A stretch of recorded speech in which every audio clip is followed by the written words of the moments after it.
एक बार गौतम बुद्ध के पास एक महिला आई।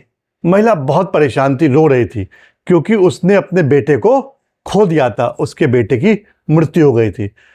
वो महाराज से बोली कि हे गौतम बुद्ध महाराज, मुझे मेरा बेटा वापस कर दीजिए, मुझे मेरा बेटा वापस चाहिए। वो कुछ भी सुनने को तैयार नहीं थी। कैसे भी हो, मुझे मेरा बेटा वापस चाहिए। महात्मा गौतम बुद्ध समझ रहे थे कि ये महिला बहुत ज्यादा परेशान है, इसने किसी अपने को खोया है, इसलिए इतना व्यथित हो रही है, इतना परेशान हो रही है।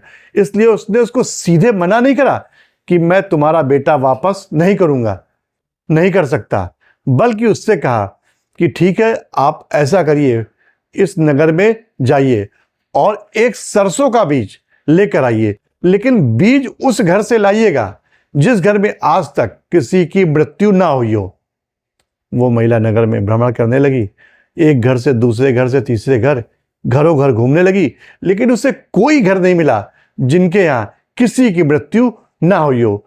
जब वो घर जाती तो कहीं उसे जवाब मिलता, नहीं, हमने भी किसी अपने प्रिय को खोया है।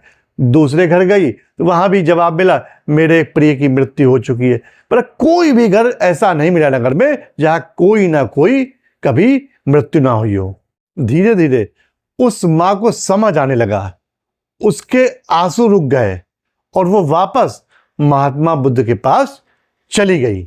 गौतम बुद्ध ने उसे उसका बेटा तो वापस नहीं करा, लेकिन उसको एक सच दिखा दिया कि ये जो दुख है ना, सिर्फ उसका ही नहीं है। किसी अपने को खोना कोई व्यक्तिगत दुख नहीं है, बल्कि जीवन की सच्चाई है, और जिससे सबको कभी ना कभी गुजरना पड़ता है। याद रखिए, जब हम अपने दुखों को अपना लेते हैं तो वो दुख हमारी ताकत बनकर हमें और भी ज्यादा मजबूत बनाते हैं।